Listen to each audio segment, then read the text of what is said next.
आज Doubtnut app download करें। Doubtnut पर अपने सभी गणित, रसायन विज्ञान, भौतिक विज्ञान और जीव विज्ञान के डाउट्स का करो सफाया। बस प्रश्न की फोटो खींचो, एक ही प्रश्न को क्रॉप करो और तुरंत वीडियो सोल्यूशन पाओ। अभी डाउनलोड करें। प्रश्न दिया है 100 मीटर ऊंचे एक मीनार से एक पत्थर को गिराया जाता है। ठीक उसी समय एक दूसरे पत्थर को जमीन की सतह से 25 मीटर प्रति सेकंड के वेग से उदग्र ऊपर की ओर यानी कि ऊर्ध्वाधर ऊपर की दिशा में फेंका जाता है। बताएं कि कब और कहां दोनों पत्थर मिलेंगे। तो आइए हम लोग इस प्रश्न को यहाँ पे हल करते हैं और देखते हैं कि दोनों पत्थर कहाँ पर मिलेंगे। तो इस तरह से एक मीनार है, ठीक है, जिसकी ऊंचाई हम लोग h बराबर यहाँ पे ले लेते हैं कि 100 मीटर की ऊंचाई है। अब यहाँ से एक पत्थर जो है छोड़ा जाता है। तो यहाँ से एक पत्थर को जब हम लोग छोड़ेंगे तो मान लेते हैं कि उसका प्रारंभिक वेग जो है u डैश के रूप में दर्शा देते हैं, जो कि 0 है। ठीक है, स्थिर अवस्था से छोड़ा जाएगा और यहाँ से ठीक उसी समय में हम लोग ये भी मान लेते हैं कि t माना t सेकंड में दोनों आपस में मिलेंगे।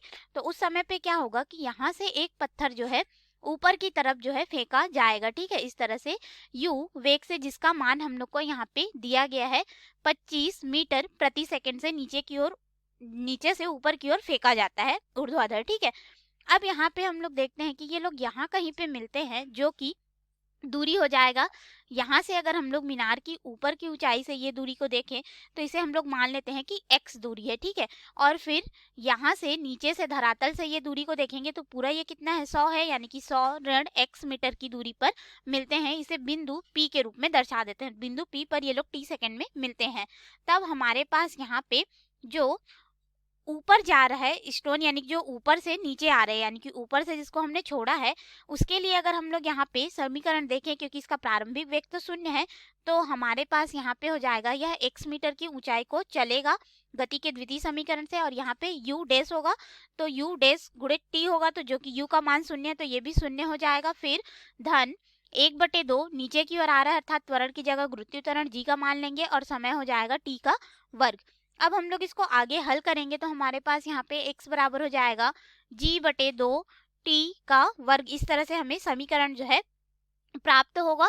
और यहाँ पे गुरुत्वीय त्वरण g का मान हम लोग 10 मीटर प्रति सेकंड लेकर के चलते हैं, तो x बराबर हो जाएगा 10/2 और ये हो जाएगा t का वर्ग, यानी कि x बराबर हमारे पास यहाँ पे कितना हो जाएगा 5 t के वर्ग के रूप में प्राप्त होगा। इसे समीकरण 1 नाम दे देते हैं। अब जो नीचे से ऊपर की तरफ पत्थर फेंका गया है, जिसका प्रारंभिक वेग 25 मीटर प्रति सेकंड है, इसके लिए हम लोग फिर से गति का द्वितीय समीकरण लिखेंगे। तो इसके द्वारा चली गई दूरी कितनी हो जाएगी, 100 ऋण x बराबर हो जाएगा हमारे पास इसका प्रारंभिक वेग 25 मीटर प्रति सेकंड, फिर गुणित यहाँ पे हो जाएगा समय t, फिर यहाँ पे हो जाएगा, यह नीचे से ऊपर की ओर जा रहा है तो जो गुरुत्वीय त्वरण होगा यहाँ पे, यानी कि जो त्वरण a है वह गुरुत्वीय त्वरण g के ऋणात्मक मान के बराबर होगा, क्योंकि हम लोग नीचे आने वाले गुरुत्वीय त्वरण को धनात्मक, ऊपर जाने वाले को ऋणात्मक लेकर के चलेंगे। ठीक है, तो यहाँ पे हो जाएगा ऋण 1/2 g t का वर्ग के रूप में। इस तरह से हमें जो है मान प्राप्त होगा। अब हम लोग इसको आगे हल करेंगे तो देखिए हमारे पास यहाँ पे कितना हो जाएगा 100 ऋण x बराबर हो जाएगा 25 t ऋण यहाँ पे हो जाएगा 1/2 गुरुत्वीय त्वरण g का मान 10 मीटर प्रति सेकंड का वर्ग गुणित समय t का वर्ग।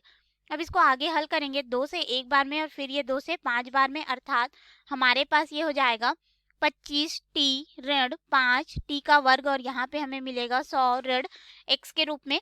अब हम लोग यहाँ पे क्या करेंगे, जो समीकरण 1 है या इसको समीकरण 2 नाम दे देते हैं। समीकरण 1 में हमें x का मान जो है प्राप्त हुआ है 5 t के वर्ग के रूप में, तो हम लोग समीकरण 1 और 2 को यहाँ पे आपस में जोड़ देंगे। ठीक है, तो जोड़ेंगे तो क्या हो जाएगा, ये वाला मान अगर हम लोग देखें तो इसमें 1 और 2 को जोड़ना है तो यहाँ पे x, फिर यहाँ पे हो जाएगा 5 t का वर्ग बराबर में। ठीक है, अब इसको जोड़ देंगे आपस में, तो यहाँ से हमारे पास हल करने पे हो जाएगा x से x का मान कट जाएगा, 5 t के वर्ग से ये वाला ऋण 5 t का वर्ग जो है कट जाएगा, अर्थात हमारे पास यहाँ पे 100 बराबर 25 t प्राप्त होगा। और अगर t का मान देखें तो ये हो जाएगा 4 सेकंड के रूप में, 25 से 4 बार में यह 100 जो है कट जाएगा। तो हमें समय t का मान मिल गया कि ये लोग 4 सेकंड में एक दूसरे से मिलेंगे। अब हम लोग देखेंगे कि ये लोग कहाँ पे मिलेंगे, तो समीकरण 1 का हम लोग यहाँ पे पुनः प्रयोग करेंगे, जिसमें x बराबर x जो है दूरी को दर्शा रहा है बिंदु P की, जो कि हो जाएगा 5 t का वर्ग, यानी कि 5 गुणित 4 का